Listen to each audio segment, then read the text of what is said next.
Come on in, everybody. It's time. It's time. It's time for Unboxing Comics with number one Marmaduke fan. And now for the sip of the day. Ah, that's nice. Oh, wait a second. I gotta set this down or I can't open this comic book. Oh no, I didn't think this through. All right, here we go. So I'm gonna unbox this comic. I have no idea what it is, and I'm gonna read it and I'm gonna review it. Let's go. Da, da, da, da, da, da, da, da. All right, it is T-Bird and Throttle, the collected edition, and the pinup book. I think I've reviewed the past issues, but I will read this and I will let you know what I think of the overall story. 3, 2, 1. All right, I just read all of T-Bird and Throttle. So real quick, just like a really cute, really cool little pinup book with just like a lot of nice, neat, creative illustrations. Also some like fan art and bonus illustrations by some different people. So an excellent little bonus. Okay, so I've previously reviewed issues 1 through 3 of T-Bird and Throttle. Issue 4 wraps everything up with a pretty bow. And it's kind of interesting because I've read this immediately after reading Dead at 17. And some things stood out to me when I was reading Dead at 17 that I didn't notice while reading the first 3 issues of T-Bird and Throttle, which is that there is a Christian subtext to Dead at 17. And a Christian subtext comes out in T-Bird and Throttle. And what's kind of really interesting to me about Josh Howard is I did not know he was a Christian reading the first 3 issues. I did pick up on kind of like a interesting sort of social message where T-Bird was a superhero who got canceled, basically. And I think when I praised the first 3 issues, I said, I like how he's handling it. I kind of reread it to kind of like refresh my memory before starting issue 4. It is a really direct commentary on modern cancel culture. Like, you're not going to be able to miss it if you read it. But what I appreciated about it is it's an important topic. And I feel like cancel culture is so evil. We kind of need superhero stories that deal with something like that. Like, it's basically a denial of due process. It's just spreading rumors and believing things about people without any evidence. So T-Bird has had all these rumors spread about him that he's a murderer and a rapist and a sexist and all these different things, right? So those themes I was picking up on in the first 3 issues. Oh, there's my cat Luna. She's probably gonna come sit with us and meow at us. Come here, Luna. Come here. Please stop meowing. This is Luna, everybody. All right.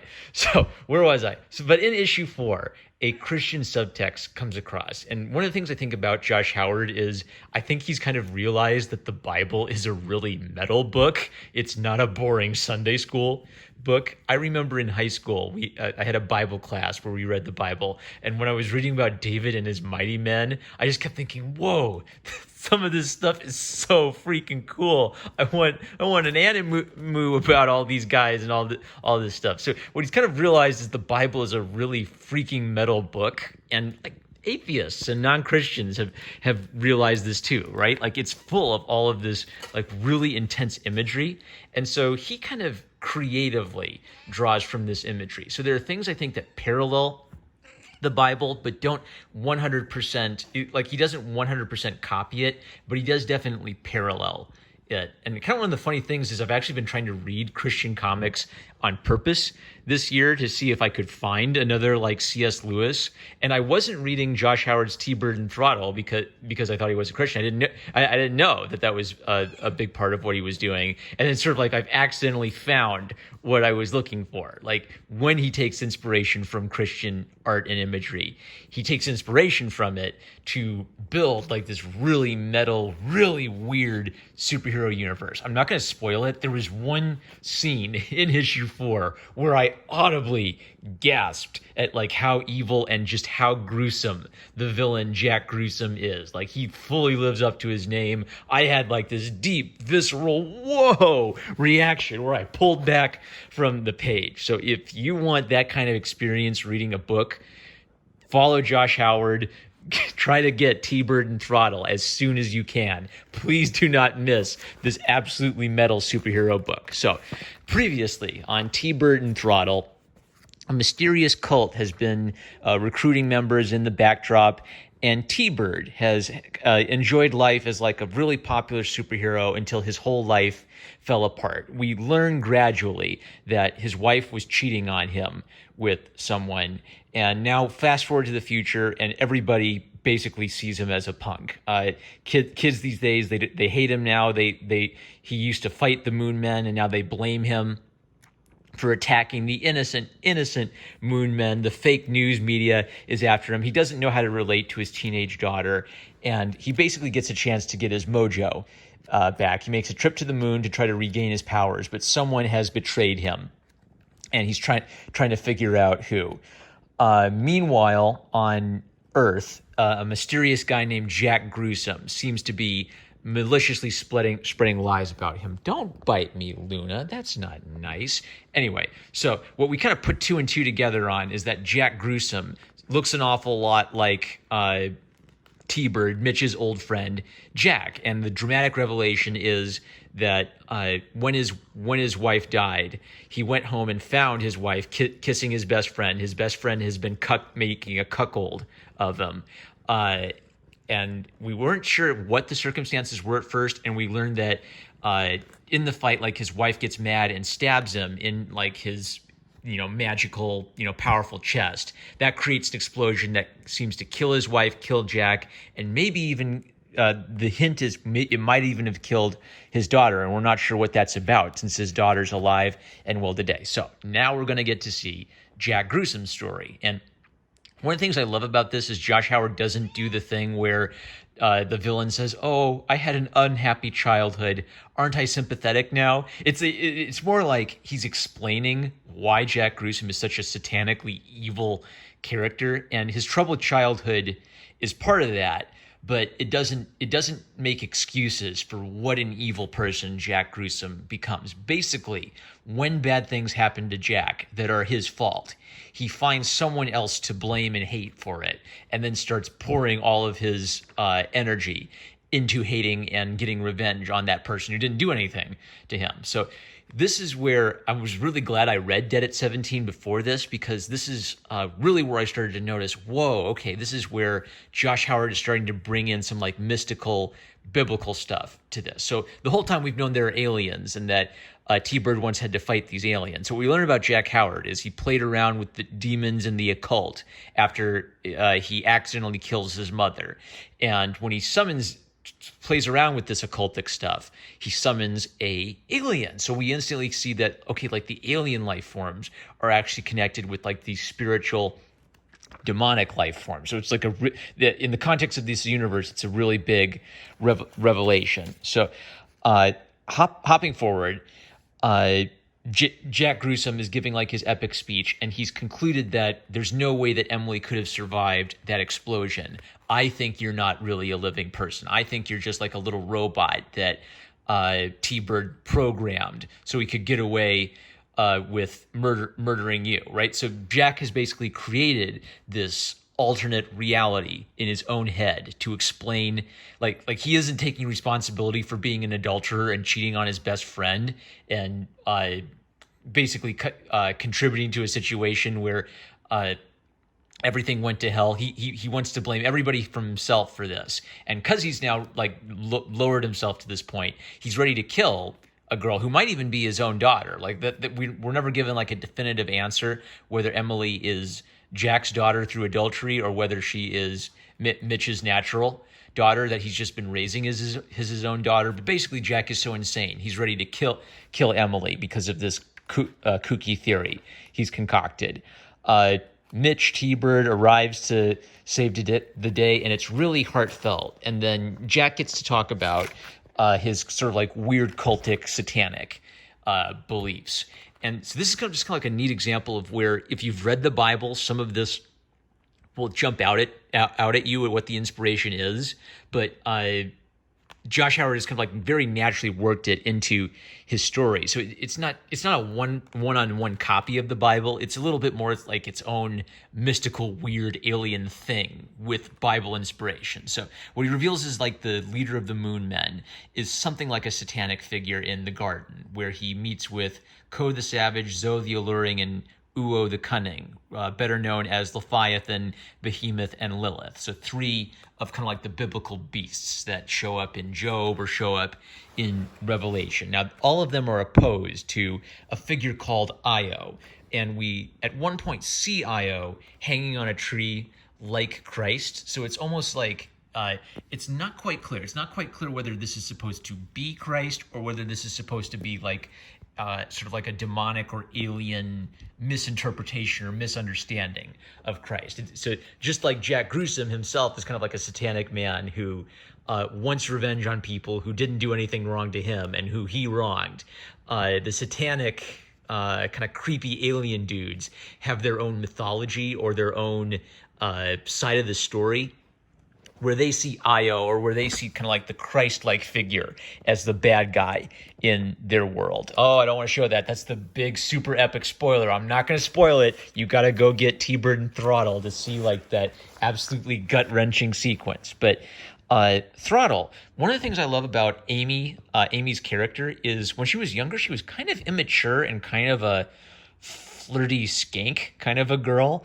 And it's sort of like as she grew older, she grew up. She learned that that's not who I want to be. I don't want to be a homewrecker.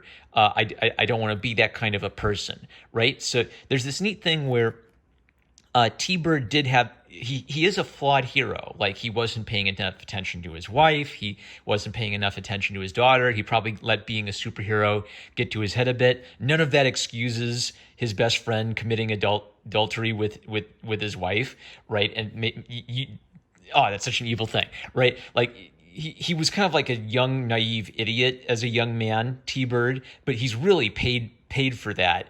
And for him, becoming a hero now means he's got to be self-sacrificial. Being a hero isn't about getting celebrated in the press and loved by the people. It means doing the right thing, even if everybody hates you. Everybody's been hating him for fighting the Moon Men. Ironically, he has to go and save everybody from the Moon Men who are incinerating everybody in the universe. Now, he talks to Io. He talks to the engine in his chest. So it's sort of like the engine in his chest giving him his power is an intelligence.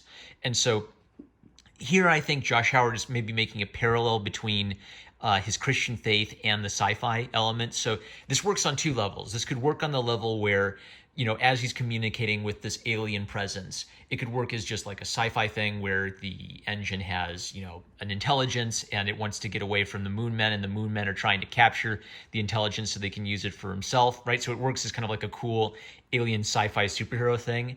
And it kind of works as a Christian metaphor where Io has been providing him like this genuine guidance, and Mitch has been so self-centered and so in pain that he's been blaming the engine, he's been blaming the superpowers for all of his problems rather than fixing what's wrong, trying to fix what's wrong with himself, right?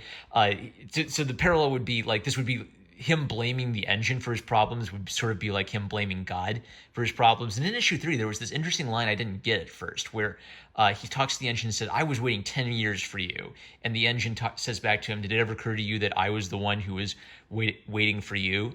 So kind of like in this last moment where he realizes he's got to make the sacrifice play, the engine, kind of like this spiritual presence or kind of like the Christ metaphor, gives him like one last urging that this is what you need to do, and it like for her sake. That's the last prompt he needs. He makes the sacrifice play.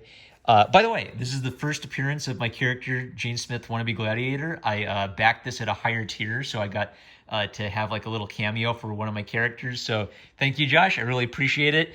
Maybe this will add some collector value to the comic. Who knows? But this is I am definitely proud to have Gene Smith appearing in just a comic that is absolutely this phenomenal and this metal. So the dramatic revelation is that somehow his daughter has superpowers, and there's some really like left open questions here. Like, was she really his daughter the whole time? Did his daughter die that day? Has she kind of like maybe been mystically brought back somehow? We don't know. It leaves some of these open as a question. But kind of like the important thing is that T-Bird has his place in life. Now, he's a father. He's going to take care of his daughter.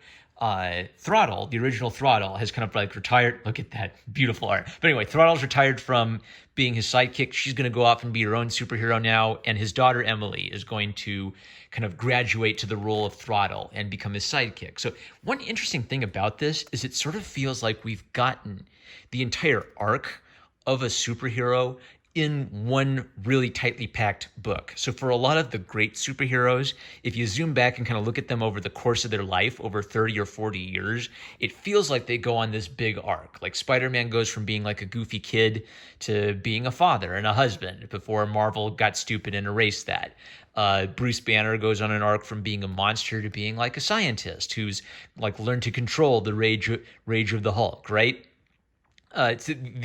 When handled correctly, a lot of these characters feel like they have a really rich history to them and that they've changed over the course of the decades. What it really feels like is we've gotten a complete superhero arc from like the golden age into the modern age, where he's hurt, he's been injured, but he's recovered and he's back to being a hero with his daughter. It was kind of like an origin story for this cool little duo. And one of the interesting things in the concept art is Josh Howard talks about like drawing this character as almost as a joke while working in a comic book shop. Like, what if there was a car superhero? Ha ha ha. And having like a sidekick for him. And then kind of maybe like starting out in his mind as a much more fun and kind of like G-rated adventure, and then kind of like gradually over time getting more serious. And then kind of like the last linchpin for him was coming up with the idea of the second Throttle. So if the original idea was it was going to be the father and daughter as a team, by the time he came up with the second Throttle, that kind of like became a linchpin. Okay, now he has an origin story. T-Bird used to work with Throttle. As after she retires, his daughter kind of has a coming of age story, and she becomes the new Throttle. So really fantastic. There's a promise of more adventures with T-Bird and Throttle in the future. Fantastic. I would put this like on par with The Incredibles as being one of like the all-time great examinations of the superhero. I'll say it. I like this better than Watchmen, to be frank. Watchmen is very famous for being the deconstruction of the superhero. It is a really good book in its own right, but Watchmen kind of like asks the question of how can we tell superhero stories when we've reached an age where we don't really believe in heroes anymore. And T-Bird and Throttle, I think, is bringing us full circle back to where we need these superhero stories now, even though we've now kind of like been through the age of questioning our own values and questioning the value of our own society and questioning the value of the superhero itself. This belongs in every superhero fan's collection. It is I just want to stress this again. I audibly gasped and recoiled from the page in shock at the thing that happened in issue 4. You've got to get T-Bird and Throttle. Thank you, Josh Howard. Best book of all time. I'm #1 Marmaduke fan. I love you guys. I'll catch you later.